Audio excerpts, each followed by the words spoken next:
Daing ng ilang residente sa Barangay Santa Rita sa Batangas City ang umano'y mabagal na konstruksyon ng drainage. Ang detalye sa report ni Denise Abante.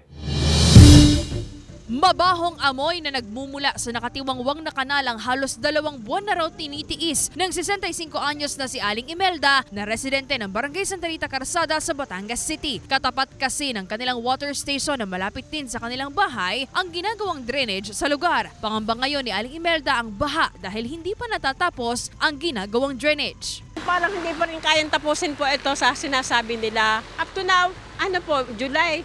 Ay, itong June na. Ay, ito, nakatiwangwang pa din kami. Ang baho ng nalabas na borak. Napasok po uli.